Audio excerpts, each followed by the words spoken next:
하나님은 인류에게 생육하고 번성하고 충만하고 정복하고 다스리라고 하시는, 제가 한 달 동안 거의 매주 말씀드리는 원초적인 복을 지금도 그대로 이어가고 계십니다. 그래서 지금도 우리가 먹을 열매들을 만들어 가고 계세요. 제 고등학교 선배님 중에 한 분은요, 교장 선생님으로 은퇴하고 시골에 내려오셔서 왕대추 농사를 하시더라고요. 근데 그 열매가 봄부터 꽃 필 때부터 지금까지 성장 과정을 차곡차곡 이렇게 기록해서 올려놓으세요. 그걸 보면서 하나님이 지금도 일하고 계시다. 우리는 호남평야, 우리 대한민국의 곡창지대에 살고 있습니다. 들판에 나가보면 훅훅 열기가 막 차오르지만 그 열기를 먹고 우리 장장로님 기도하신 대로 아주 푸르고 기운지게 자라나는 들판에 별을 바라보면 그 너른 들에 내려쬐는 뜨거운 태양이 바로 우리에게 생육하고 번성하고 충만하고 정복하고 다스리도록 복을 가져다 주시는 하나님의 손길이다. 그렇게 경험하게 됩니다. 여러분, 우리도 한번 고백합시다. 뜨거운 태양이 하나님의 손길입니다. 하나님은 우리의 유익을 위해서 지금도 자연 질서들을 통해서 뭔가를 만들고 계십니다. 하나님이 만드시는 것은요, 뭐든지 유익합니다. 하나님이 만드시는 것 중에 몹쓸 것은 하나도 없습니다. 하나님의 형상으로 지어주신 사람도 뭔가를 끊임없이 만들어내죠. 그런데 뭘 만들어내야 되는 이 창조성, 생산성이 얼만큼 많이, 얼만큼 효과적으로 만들어내느냐라고 하는 생산성, 생산의 효율성을 목표로 삼게 되었습니다. 어려운 말이에요. 그것 때문에 사람은 무엇을 만들어내는 기쁨보다는 생산성을 높이기 위해서 고통스러운 노동에 시달려 버리기 일쑤입니다. 두 번째, 그렇게 만들어 가진 인간적인 생산물들이 다 유익하냐면 그렇지 못한 게 많아요. 질병을 치료하기 위해서 의약품을 만들죠. 근데 우리가 어떤 약을 하나 먹으면 그 질병에 대한 치료가 이루어지는 것만큼 반드시예요. 반드시 그에 따른 부작용이 있습니다. 사람 만든 것이어서 그래요. 차 타고 교회 들어오셨죠? 차를 만들어서 얼마나 편리한지 몰라요. 근데 차는 더러 우리에게 사고를 갖다 주어요. 아까운 목숨도 망가뜨리죠. 차는 자손만대 우리가 이어받아 써야 되는 이 대기의 질을 오염시키는, 그러니까 사람이 만들어 가진 것은 전부 양날의 검이죠. 스마트폰 만들어서 유용하지만 청소년들, 심지어 어른들까지 중독으로 많은 시간들을 허비하게 돼요. 술이라고 하는 음료는 적당한 음식과 아주 조화를 잘 이루면 건강에도 매우 유익한 생산품인데요. 근데 이게 그만 오남용되어서 알코올 중독으로 인생 망가뜨리는 사람도 많습니다. 사람이 만드는 것은 하나님이 만드신 거랑은 달리 유익과 손해가 공존합니다. 아마 육신 가지고 사는 동안에 육신의 유익을 위해서 만들어 가지는 것들이기 때문에 그럴 거라고 추론합니다. 생산성을 추구하느라고 피폐해진 이 사회를 향해서 많은 반항들이 일어났죠. 공산주의나 노동조합 같은 것들은 노동의 생산성에 사람들이 너무 가혹하게 시달리지 않도록 하려는 인간적 노력의 산물인데요. 그조차도 양날의 검이 돼서 더러 이롭고 더러 해롭기도 합니다. 극대화된 이 생산성은요, 빈부격차를 만들죠. 그 까닭에 사람들 간의 위화감을 조성합니다. 더 많이 만들어 가진 사람, 수고했지만 생산성이 빈약한 사람들 간에는 말로 표현할 수 없는 괴리감이 만들어져요. 성경이 말하는 기독교적인 가치는요, 무모하게 생산성만을 지향하는 사회에 경종을 울립니다. 그 대신에 하나님이 지배하시는 하나님 안에서 가정이나 교회나 나라 안에 분명한 필요를 목적으로 해서 필요한 만큼 열매 맺기를 제안하지요. 우리는 지난 두어 달 동안 주님의 기도에 대해서 말씀을 들었는데요. 오늘날 우리에게 일용할 양식을 주세요라는 기도에서 그 사정을 깊이 설명드린 바가 있습니다. 하나님의 창조 질서에는 교회가 지향해야 되는 생산 목표에는 자연 질서처럼 모자라는 거 없지만 남아 도는 생산품 때문에 빈부격차를 이루어서 인간관계에 괴리감이 없게 하는 모든 관계를 온전하게 하는 생산품들이어야 합니다. 그래서 하나님을 믿는 가운데 자기를 바르게 경영하고 탐욕 없이 모든 사람들과의 관계를 더불어 풍성하게 하는 것입니다. 내 주머니에 돈 좀 가진 사람들이 그렇지 못한 사람들의 생산성에 못 미치는 사람들을 향해서 손을 내미는 것, 생산성이 모자라는 사람들이 있는 사람들 주머니를 탈취하는 게 아니고 하나님이 더 생산성을 늘려준 사람들이 스스로 주머니를 열어서 그렇지 못한 사람들을 향하여서 나누게 하는 것, 이것이 아마 교회의 질서이어야 하고 신앙의 질서이어야 하며 우리에게 열매를 주시는 하나님의 거룩한 섭리를 삶으로 실천해 내는 과정이겠습니다. 성경은 그런 열매를 성령 안에서 온전히 맺을 수 있다고 가르칩니다. 이런 열매 맺기를 육체의 일과 비교하여서 우리는 같이 합시다. 성령의 열매. 다시 한번요. 시작. 성령의 열매. 우리가 노력해서 인간의 수단과 방법과 투자와 인간적인 지혜와 노력으로 만들어가는, 그래서 한 개인들에 따라서 생산성의 차이가 많이 나는, 그래서 만들어 놓고도 서로 위화감을 조성하는 생산품들이 아니라 성령의 감동을 받아서 성령께서 우리의 삶에 열매를 맺게 하는 열매들로 풍성하시기를 주님 이름으로 축원합니다. 성경의 사람들은 열매 맺는 사람들이에요.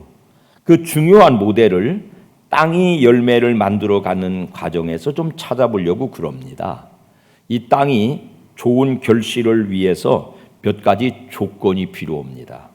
첫째로 그 토질이 좀 개발되어야 합니다. 양분과 수분을 잘 갖춘 옥토라야 열매를 맺을 수 있군요. 누가복음 8장 8절은요.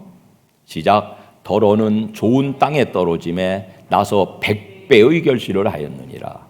좋은 땅이 되는 게 옥토라는 뜻이에요. 거름기가 있는 땅이라는 뜻이에요. 우리가 예배당 짓고 이 부지는요, 막 뒤집어 엎었잖아요. 속에 있는 흙들을 막 끄집어냈잖아요. 그러니까 거긴 아직 거름기가 없어요. 그 거름기 없는 땅에다가 저 주차장가에 옥수수 심었어요. 할머니 권사님들이. 근데 이런 게 비비 말라서 자라지 못하더니 아직 결실에 이르지 못했습니다. 여름이 다 가는데 아직 옥수수가 안 맺었더라고요. 사랑하는 여러분, 마음밭이 기름지도록 경작하셔야 됩니다. 마음밭에 거름기가 있어야 됩니다. 여기 방방이 옆에 거기는 제가 거름을 주었어요. 농사짓는 우리 친구가 옆에 사는데 목사님 거름 좀 줄까? 막 화학 비료도 한 차, 그 다음에 퇴비도 한 차 실어다 주어서 그걸 틈틈이 갖다가 거기다가 허쳤어요. 그랬더니 여기 방방이 옆에 심은 그 옥수수는 이만큼 열었어요. 그 뒤에 할머니들이 갖고 오는 토마토, 가지, 오이, 상추, 고추 그것도 잘 자라가지고 열매를 잘 맺었어요. 여러분, 거름기가 있어야 열매를 맺는군요. 우리의 마음을 바치라고 주님이 표현하셨는데 여러분 마음밭이 기름지시기를 주님 이름으로 축원합니다. 여러분, 우리의 감성을 풍성하게 하는 것도 마음밭을 기름지게 하는 걸 거예요. 좋은 음악을 듣고 좋은 마음을 만들어 가진 사람이 잘 악해지지는 않는 법이거든요. 근데 그것은 인간적인 기름진 것이고요. 영혼의 열매를 맺는 성령의 감동을 따라서 성령의 열매를 맺는 마음밭의 걸음은 뭐냐면 여러분 잘 알고 계세요. 따라합시다. 성경입니다. 한 번 더 합시다. 기도입니다. 성경을 하루 종일 읽는 사람은요, 그 마음밭이 기름져서 성령의 열매들을 풍성하게 결실할 수 있어요. 많이 기도하시는 분들은요, 그 마음밭이 영혼으로 기름져서 영혼의 열매들을 많이 생산할 수 있어요. 근데 그 마음밭에 야당이 어쩌네, 여당이 어쩌네, 연속국이 어쩌네, 세상 돌아가는 게 어쩌네, 코로나가 어쩌네, 평생 그런 지식과 정보들만 받아들이면 메말라서 성령의 열매를 가물게 결실합니다. 참 보기 거역스러운 것 중에 하나가 오이가 자랐는데 이렇게 꼬부라진 거, 그 말라 비틀어지고 수분이 부족해서 그렇거든요. 열매가 맺히긴 맺혔는데 못 쓰게 맺히는 거, 그런 거 참 안타깝지 않습니까?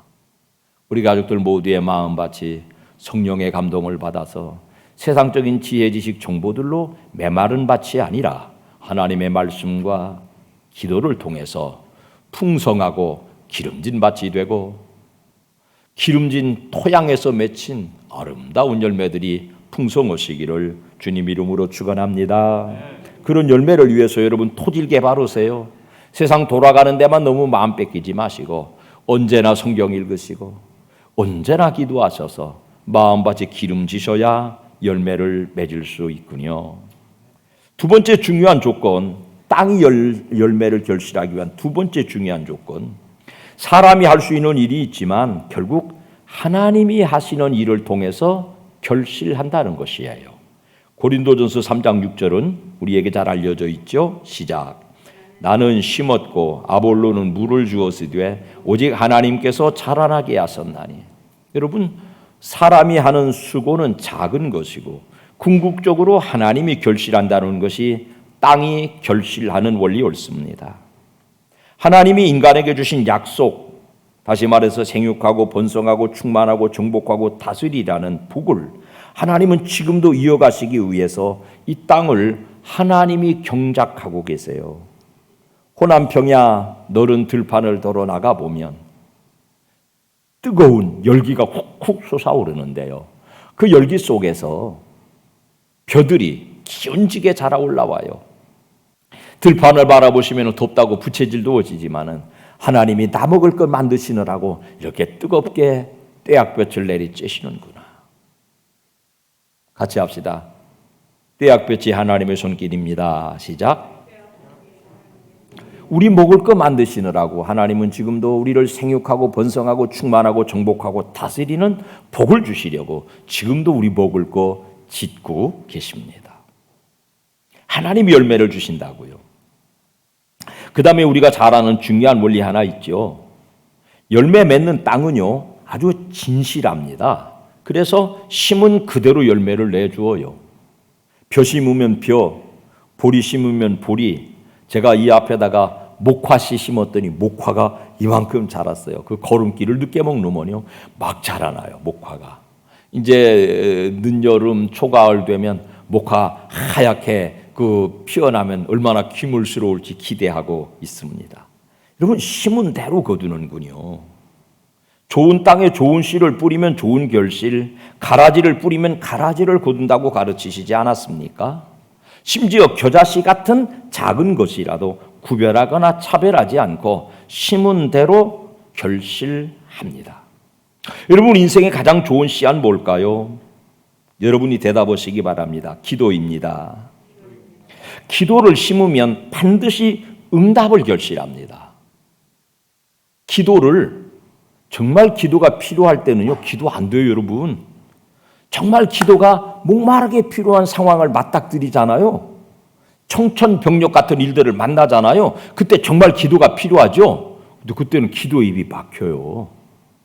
지금 기도할 수 있을 때 기도들을 많이 저축해 놓으셔야 필요할 때 기도의 응답을 뽑아다 쓰는 법이에요. 기도를 많이 심으시기 바랍니다. 심는 대로 거두는 것이 우리가 땅에서 배우는, 땅의 결실을 통해서 배우는 중요한 원리 옳습니다. 이 지혜를 배우셔서 기도를 심으시고 응답을 거두시기를 예수님 이름으로 축원합니다. 여러분, 하나님이 주시는 모든 열매는요, 하루아침에 만들어지는 거 아니에요. 비 온 다음에 하루아침에 확 돋아나는 거 있어요. 독버섯입니다. 그건 먹으면 안 돼요. 금방 자라는 열매들은 별로 우리를 유익하게 하지 않아요. 꽃이 피고 열매를 맺어서 그게 자라서 마침내 익어야 비로소 열매라고 합니다. 갈라디아서 5장 16절을 읽어보죠. 시작. 내가 이르노니 너희는 성령을 따라 행하라. 그리하면 육체의 욕심을 이루지 아니하리라. 성령을 따라 행하라. 이 말씀을 조금 완곡하게 표현하면 봄부터 가을까지 성령님과 충분한 여유를 가지고 삶을 동행하세요. 그러면은 육체의 열매가 아닌 성령의 열매를 맺게 될 거예요. 그런 권면이거든요. 성령 하나님을 따라 차근차근 살아가는 과정에 성령의 열매를 맺습니다. 갑작스러운 게 아니거든요. 이 글을 쓴 바울의 삶은 매우 곤고했습니다. 홀로 기도방에 틀어박혀서 이 글을 쓴 게 아니고요. 성령님과 함께 좌충우돌하는 세상살이 한가운데서 다양한 관계들 속에서 핍박하는 사람, 반대하는 사람, 비난하는 사람, 조롱하는 사람, 가까이 다가오는 사람, 그의 은혜에 감사하는 사람, 각양의 관계성 속에서 사람들과 더불어 걸어가면서 향기로운 삶의 열매들을 맺어간 것이에요. 그는 시간이 지나감에 따라 하나님이 주시는 성령의 열매들로 훨씬 후덕한 인격의 사람이 되어서 마침내 죽어갔습니다. 성령의 사람은 젊었을 때보다 점점 나이 먹어가면서 가장 중요한 특징 하나, 후덕해져요. 성령의 사람이 아닌 육신적인 열매는 옳고 그릇된 것들을 구별하는 인간적 지혜가 자꾸 쌓여요. 이게 있죠. 옳고 그른 건 구별해야 되니까. 그러나 사람이 만든 것이기 때문에 그만큼 반드시 부작용이 있는 것이에요. 성령의 감동을 받아서 신앙의 연조가 지나갈수록 후덕하시기를 예수님 이름으로 축원합니다. 여러분께 제가 여쭙게요. 여러분의 목사가 나이 먹어가면서 이것은 이렇게 해서 옳고 저것은 저렇게 해서 잘못되고 그러기를 바라세요? 아니면 아이고 욕 보셨어. 아이고 어쩌다 그러셨겠지. 따둑거리고 후덕하고 너그러우시기를 바라요. 제가 정답 일러드릴까요? 두 번째 거예요. 여러분, 성령은요, 사람을 너그럽게 하고 후덕하게 하고 까탈 부리지 않게 감동하시는 열매를 주십니다. 그것은요, 기도원에 들어박혀서 어디 밀실에 들어박혀서 이룰 수 있는 일이 아니고요. 삶을 함께 걸어가면서 좌충우돌하면서 지지고 볶아가면서 사람들 속에서 만들어 갖는 인격적 성숙이 옳습니다. 결실의 조건은요, 좋은 땅, 하나님의 섭리라고 말씀드렸죠. 우리가 하는 일은 뭐냐? 거기다가 겨우 기도를 심는 것 정도밖에 안 돼요. 그 후에 우리가 하나님의 뜻에 맞게 성령과 손잡고 살아내지 못해도 그렇게 하면 얼마나 좋을까요? 그렇지 못해도 하나님은 아버지로서 은혜와 십자가를 통한 구원의 사랑을 거두어 가지 않으세요. 우리의 얄팍함과 우리의 경박한 믿음으로 인한 불안함 가운데서도 하나님은 의연히 지금 이 시간까지 저나 여러분을 붙들고 계세요. 들판에 나가서 다시 한번 논 바라보십시오. 김씨의 논이나 이씨의 논이나 같이 자라나거든요. 김씨가 조금 더 수고를 많이 했거나 아니면 이씨가 조금 더 게을렀을 수 있거든요. 그래도 하나님의 손길은요, 그들을 같이 길러내셔서 같이 양식을 열매로 만들고 계십니다. 하나님을 바르게 배웁시다. 불순종한 아담과 하와의 부끄러움을 비난하거나 지탄하거나 손가락질하거나 책벌하기에 앞서서 야, 니들 그 모양으로 사는 거 부끄럽구나. 죄 없는 양 잡아서 그 껍데기 벗겨서 그들의 부끄러움을 긍휼의 마음으로 옷지어서 가려주시는 것이 우리 아버지의 본성입니다. 동생을 쳐 죽인 천인 공노할 죄인 가인에게는 그 이마에 표식을 달아주심으로 어디 가든지 형제를 때려 죽인 저놈, 우리도 저놈을 마땅히 미워하고 마땅히 저놈을 척살해야 될 인류 공동의 분노로부터 그를 지켜주셨습니다. 홍수로 세상을 새롭게 하시는 계획 속에서도 창세기 6장 8절 읽어볼까요? 시작. 그러나 노아는 여호와께 뭘 입었더라? 은혜를 입었더라. 당신의 은혜를 마저 다 거두어 가지 않으셨습니다. 불순종, 범죄로 하나님과 멀어지는 동안에도 여전히 저나 여러분을 위해서 호남 평야 너른들의 표를 익혀가고 계시지 않습니까? 여전히 여러분 광야에서 불순종하고 거절하고 거역하지만은 만나를 내리시고 때로는 메추라기를 공급해 주시고 생수를 공급해 주셔서 그들을 먹이고 입혀서 데리고 가셨습니다. 그것이 여러분 성령과 동행, 성령을 따라 행하는, 성령을 뒤따라가는 인생의 발걸음이었습니다. 그리고 마침내 그들이 떠난 땅에서 돌이켜 돌아올 때는 아버지는 어김없이 그를 환영하셔요. 그 일을 예수님께서는 집 나갔다 돌아온 둘째 아들의 비유로 우리에게 익히 들려주셨습니다. 이미 구약의 에스겔 선지자도 이런 말씀 기록하고 있군요.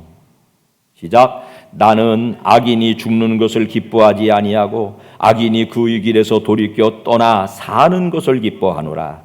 이스라엘 족속아 돌이키고 돌이키라. 너희 악한 길에서 떠나라. 여러분, 악인은 우리의 본성에는 이러지만은 하나님은 그 자리에서 빠져나와서 돌이켜서 내 품으로 돌아오기를 학수고대하시는 아버지로 우리 앞에 서 계십니다.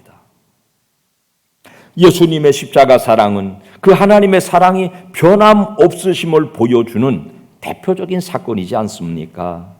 결국 하나님을 아는 사람들은 하나님 안에서 하나님의 때에 하나님의 뜻과 은혜로 지탱되고 안전하게 되는 삶을 경험하고 마침내 그 봄, 여름, 가을, 겨울, 쓴물, 단물, 인생의 우여곡절을 다 겪은 다음에 성령께서 주시는 열매로 결실하게 되는 것인데, 내가 맺는 것이 아니라 하나님이 그 열매를 저와 여러분에게 결실하도록 하신다는 뜻이에요.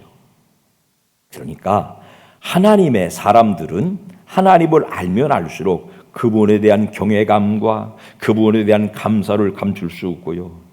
하나님께서 그렇게 사랑으로 주도하시는 인간사에 대한 깊은 동의와 경의, 그 하나님의 우리를 향하신 사랑에 마음으로 활짝 열고 아멘으로 받아들이고 마음으로 활짝 열고 입술을 활짝 열어서 감사하고 찬양을 고백하는 인생을 살게 되는 것입니다.